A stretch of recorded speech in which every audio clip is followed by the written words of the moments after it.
T-Mobile is a major communications company in the United States, providing wireless services and mobile communication solutions to millions of customers. As a company, T-Mobile is known for its innovative approach to the industry, customer-centric focus, and competitive offerings. Typical job responsibilities at T-Mobile can include roles in sales, customer service, network operations, marketing, and technology development. Candidates looking to be employed with T-Mobile should possess strong communications and interpersonal skills, as many roles in T-Mobile include direct interactions with the customers.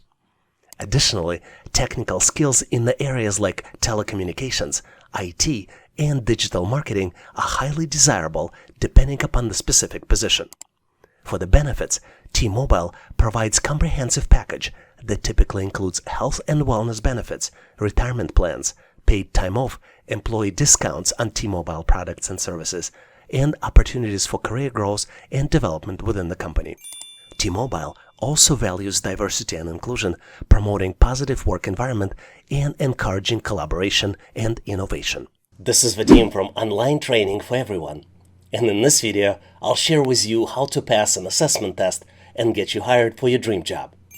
When companies are hiring, very frequently, HR and hiring managers would like to test the candidate to make sure candidate possesses the skills and knowledge that will make him successful in the job. To determine the answer, employers use a computerized assessment tests to assess candidates' skills and experience relevant to the job.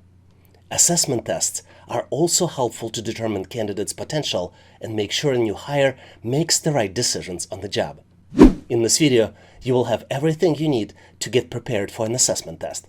Make sure to watch this video from the beginning to end, and if necessary, multiple times until you understand all the questions and know how to solve them easily. If you would like to practice with the most recent questions for the assessment, please make sure to follow the link in the description and in comments of this video. And now, let's go ahead and get started so we can get you prepared. Here's an amazing question with the answer that will definitely surprise you. You're presented with the circle, broken down into the 8 parts. Each part has letters inside, and letters are O, S, then comes the missing letter, T, another missing letter, O, another missing letter, and ends in P. You need to complete the object by selecting the choice of 3 grouped letters. Choice A is represented by letters I, E. Choice B is represented by letters T, N. Choice C is represented by letters E, N. And last but not least, choice D is formed by the letters of I, N. Take a close look to see if you can complete the object. I'm going to give you a quick hint to help you solve it. Take a close look what happens if you move clockwise. I'm pretty sure you are by now, so I'm moving forward to share with you my version of the answer. And obviously, if you have a better way to solve it, please make sure to post in comments. What's interesting about this question is how amazingly simple the solution is. If we start with the letter P, we can form a word position. Let me spell it for you. P-O-S-I-T-I-O-N. Let me pinpoint 3 considerations that will help you solve these types of problems on the test. When you look at the question is complete the object, and letters are the choices, which most of the time would mean that you need to form the word. Circle shape in the original question mimics the clock, which a lot of times mean that you need to select the direction, which could be clockwise or counterclockwise. To solve these types of challenges, you typically need to look at consecutive letters that are already present.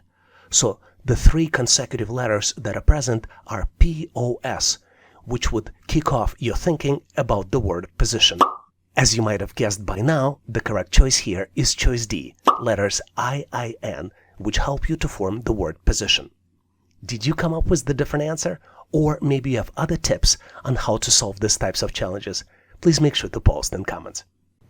In this section, we will look at the sample questions for cognitive test, which represents an assessment used by employers to evaluate candidates' mental abilities such as problem solving, critical thinking, and memory. The questions in the test can vary, but typically involve math problems, logic puzzles, spatial reasoning, and verbal comprehension. Let's look at some sample cognitive assessment test questions we typically see on the test. Here's another tricky problem which tests your critical thinking and analytical skills. You're presented with 8 objects, and object number 9 is missing. You need to find the pattern and select the 9th object out of 4 possible choices. Choices A, B, C, and D. Take a close look to see if you can come up with the answer. Are you ready? I'm pretty sure that by now you've identified the correct object, so I'm moving forward to share with you my version of the answer. And obviously, if you have a better way to solve it, please make sure to post in comments. What's interesting about this problem is that the objects that we see here form groups based on the color. And there are 3 groups present: the group for red objects, the group for yellow objects, and the group for green objects. Red and yellow groups are complete, but the green group is missing the object. You would argue that this doesn't help us much because all 4 choices, choices A, B, C, and D, they all have green objects as a sample. But this helps us to detect the pattern in the complete groups. If you look closely, you will see that objects in red group and in yellow groups, they all have the same number of sides. For example, all 3 objects in the red group have 4 sides. Objects in the yellow group have 5 sides, which means that object in the green group should have 6 sides, because 2 presented green objects have 6 sides. And the only object which is green and has 6 sides is choice A. Did you get to the same answer? If not, please make sure to post your solution and rationale in comments. Here's an amazing question with the answer that will definitely surprise you. You're presented with the circle broken down into the 8 parts. Each part has letters inside, and letters are O, S, then comes the missing letter, T, another missing letter, O, another missing letter, and ends in P. You need to complete the object by selecting the choice of 3 grouped letters. Choice A is represented by letters I, E. Choice B is represented by letters T, N. Choice C is represented by letters E, N. And last but not least, choice D is formed by the letters of I, N. Take a close look to see if you can complete the object. I'm going to give you a quick hint to help you solve it. Take a close look what happens if you move clockwise. I'm pretty sure you are by now, so I'm moving forward to share with you my version of the answer. And obviously, if you have a better way to solve it, please make sure to post in comments. What's interesting about this question is how amazingly simple the solution is. If we start with the letter P, we can form a word position. Let me spell it for you. P-O-S-I-T-I-O-N. Let me pinpoint 3 considerations that will help you solve these types of problems on the test. When you look at the question is complete the object, and letters are the choices, which most of the time would mean that you need to form the word. Circle shape in the original question mimics the clock, which a lot of times mean that you need to select the direction, which could be clockwise or counterclockwise. To solve these types of challenges, you typically need to look at consecutive letters that are already present. So the 3 consecutive letters that are present are P-O-S, which would kick off your thinking about the word position. As you might have guessed by now, the correct choice here is choice D, letters I-N, which help you to form the word position. Did you come up with the different answer? Or maybe you have other tips on how to solve these types of challenges? Please make sure to post in comments. Which was initially designed to test your spatial reasoning, but also could be used to test your cognitive abilities and analytical skills. You're presented with 4 shapes, and you need to find the square which fits all the shapes across the borderlines. You need to select 1 square out of 4 possible choices based on the borderlines presented. Choices are A, B, C, and D. Take a close look to see if you can identify the item. Seems challenging, don't you think so? Let me give you a hint. Try to see if you need to rotate the shapes or do any other manipulations with the shapes before trying to fit them. Are you ready now? Let's move forward and I'll share with you my version of the answer. And obviously, if you have a better way to solve it, please make sure to post in comments. Not sure about you, but I was able to solve this challenge in 3 simple steps. In step 1, you need to assign the numbers. In step 2, you need to rotate the shapes to position them to fit. And in the last, step 3, you need to try all the options to find the square which fits all the shapes across the separator lines. Let's look at the example. Let's first assign each shape a number. Because we have 4 shapes, the numbers will be 1, 2, 3, and 4. The second step is the hardest. In this step, you need to rotate the shapes to position them to fit, and you need to find the closest square which fits all the shapes. Let's rotate each shape to get them into the correct position. Let's rotate shape 1, now shape 2, now shape 3, and now shape 4. You need to watch out because rotation could be in the different directions, as it happens in this question as well. And once you have all the shapes rotated correctly, we need to move to step 3, where we will try all the options to find the square which fits all the shapes. Square A is not going to fit them because there are 5 shapes based on the borderlines. Square C also is not going to fit them. Same with square D. So the only correct answer here is choice B. Did you get to the same conclusion? Or maybe you found a better way to solve it? Please make sure to post your answer and rationale in comments. In this section, we will look at the behavioral employment assessment questions frequently asked in a test. Behavioral questions are used by employers to evaluate a candidate's behavioral tendencies, soft skills, and decision-making abilities in specific work-related scenarios. These tests are designed to predict how well a candidate is likely to perform and how well the candidate will fit into company's culture based on their responses to various situational questions. Most commonly, employers use following 3 types of questions. Number 1 is scenario-based questions. Candidates are presented with hypothetical work-related scenarios or situations. These scenarios may be relevant to a specific job role or industry the candidate is applying for. Number 2 are multiple-choice questions. Candidates are provided with multiple-choice options as responses for each scenario. They need to choose the most appropriate or effective response. And last but not least are evaluation behavioral trait questions. These types of questions assess various behavioral traits and soft skills of the candidates, such as problem-solving ability, communication skills, teamwork, conflict resolution, time management, adaptability, and leadership potential. Let's look at some of the specific behavioral test questions we frequently see on the test. Here's an amazing question we frequently see on the test. You're presented with the statement. In this case, the statement is, I'm working better when no one is bothering me. You need to select your answer out of 7 possible choices. Choice A, strongly disagree. Choice B, disagree. Choice C, somewhat disagree. Choice D, not sure. Choice E, somewhat agree. Choice F, agree. And last but not least, choice G, strongly agree. Take a close look to see if you can come up with the answer. This is a tricky question, so in addition to just selecting the answer, I would recommend that you build a mental strategy on how to answer and why are you selecting this particular choice. Are you ready? Let's move forward, so I'll share with you my version of the answer. And obviously, if you have a better way to solve it, please make sure to post in comments. Before answering this question, let's take a close look to see what employer is looking for. I believe in this particular question, employer is looking for specific qualities and skills related to teamwork and collaboration. What's interesting is while the statement, I'm working better when no one's bothering me, might reflect preference for working independently, this is not correct.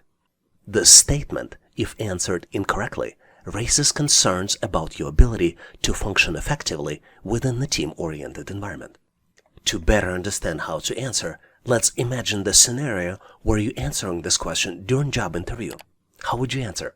I might be wrong, but when answering, you would highlight 3 important points. Number 1, you would highlight your collaboration skills.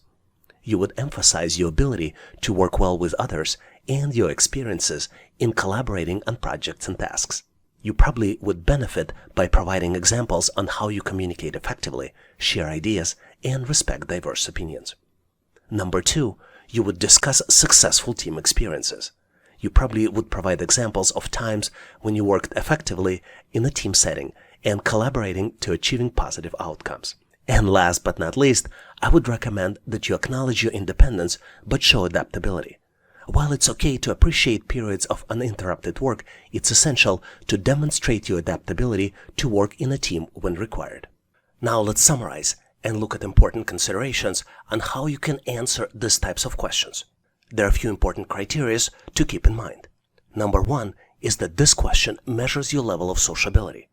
These types of questions measure your tendency to enjoy being around people and working with others. Number two is in this question, employer is trying to determine if you're a good team player. Number three, the correct answer depends on the specific job, but keep in mind that most of the jobs require interactions with other team members. So the summary here is that if your job opening requires teamwork, and most of the jobs do, it's always better to answer strongly disagree or disagree. And if you have ability to provide the rationale for your answer, make sure to use the samples that I'm just about to provide to you, as well as considerations in this notes section. Let's look at the specific sample. So you're presented with the question, I'm working better when no one is bothering me. Your answer might be, I respectfully disagree that I work better when no one's bothering me. In any work environment, I recognize the importance of being open to collaboration, as well as team interactions. I understand that work processes can be unpredictable and that there may be situations where my coworkers require help or attention. And I'm always willing to lend a hand and actively engage with my team members to ensure our collective success. I genuinely enjoy being around people and thrive in collaborative setting. Working with others helps me leverage diverse perspectives and skill sets, which often leads to innovative solutions and improved outcomes. I strongly believe that maintaining open communications with colleagues fosters a supportive and productive work environment. What's even more important is that while I prefer to minimize unnecessary distractions and unrelated requests during my focus time, I understand that effective teamwork sometimes necessitates flexibility. In such cases, I am acceptable and capable of handling stress with composure. I have developed resilience and the ability to maintain productivity even in demanding situations. So, ultimately, I am confident that my collaborative mindset, interpersonal skills, and capacity to handle varying work dynamics make me a strong fit for the role that requires team interactions. I am committed to contributing my best efforts to the team's success and fostering a positive and productive work environment. This is why, when I was presented with the question, I am working better when no one bothering me, I chose choices A, strongly disagree, or choice B, disagree. What are your thoughts and experiences answering this type of question? Could you please share your thought process and rationale in comments so we can all learn? In this section, we will look at the sample questions for verbal reasoning test for employment, which typically represents an assessment used by employers to measure candidates' ability to comprehend and analyze written information. The questions typically involve reading passages, answering questions based on the information presented, as well as identifying relationships between words and understanding the vocabulary. Let's look at some sample questions that you typically see on the test to make sure you get ready. A very interesting question for you to try your skills. You're presented with 9 letters of the English alphabet, and you need to build English business word. The letters are O-L-S, U-O-T-I-N-S. Take a close look to see if you can construct English business word. I am going to give you a quick hint. The word refers to a set of products, services, and strategies that are designed to solve specific business problems and meet the needs of organizations. Did you figure it out? The answer is solutions. Business solutions are typically developed by vendors or service providers who have expertise in particular industry or functional area. The word is spelled as S-O-L-U-T-I-O-N-S. And the goal of business solutions is to help organizations improve their efficiency, productivity, profitability, and overall performance by addressing specific challenges or opportunities in a strategic and effective manner. Can you come up with any other words using the same letters only once? If you did, please make sure to post your answer and solution in comments. Here's an amazing question to test your verbal reasoning and analytical skills. You need to arrange the words into a coherent sentence and determine the last word in this sentence. The words are A, coverage, B, protects, C, against, D, financial, E, losses, F, business, G, risks. Take a close look, see if you can build this sentence and determine the last word in this sentence. Did you figure it out? I am moving forward to share with you my version of the answer, and obviously if you have a better way to solve it, please make sure to post in comments. To get to the correct answer, let's look at each word in this sentence to determine the meaning of the word and how to use it correct way. We start with the words coverage, business, and risks. These are not the objects of the sentence. We also look at the against and financial. These are prepositions and adjectives. The word protects is the verb and it provides valuable information in the sentence. The word losses is the object of the sentence and it provides information about what business insurance protects against. Based on this information, let's build the sentence. Business insurance protects against financial losses. Based on this, we can determine that the last word in the sentence is losses. And this is the object of the sentence, and it also provides a specific type of protection. So I believe the correct answer here is choice E, losses. Did you get to the same answer? If not, please make sure to post your answer and solution in comments. I love this question because the answer represents such a powerful business concept. You're presented with 10 letters, and you need to build English business word by using each letter only once. The letters are N, I-N, A-V-O, and I-T-O. Take a close look to see if you can come up with the solution. I am going to give you a quick hint. The word refers to the process of introducing new ideas, products, services, or processes that add value to society, the economy, or organizations. Did you figure it out? I hope the hint was helpful because I'm moving forward to share with you my version of the answer. And if you have a better way to solve it, as usual, please make sure to post in comments. My answer is innovation, and the word is spelled as I-N-N-O-V-A-T-I-O-N. What's interesting is that innovation involves combining creativity, technology, and practicality to develop new solutions that meet people's needs and address emerging challenges. Innovation is also crucial for the growth and development of the businesses, economies, and societies, and it drives competitiveness, productivity, and progress. Let's look at the examples of the most recent consumer innovations. Number 1 is streaming services. The popularity of streaming services such as Netflix, Hulu, and Disney Plus disrupted the traditional TV industry by offering on-demand access to the vast library of movies and TV shows. The fact that I can broadcast my videos and share them with you directly is also part of streaming services innovation. The next one on my list is electric cars. The development of electric cars by companies such as Tesla, Nissan, and Chevrolet has provided consumers with a more sustainable and energy-efficient alternative to traditional gasoline-powered vehicles. Another example of recent innovation is wearable technology. The emergence of wearable technologies such as smartwatches, fitness trackers, and virtual reality headsets had powered people to track their health and fitness, stay connected, and experience immersive digital content. We also recently enjoyed innovation of online marketplaces.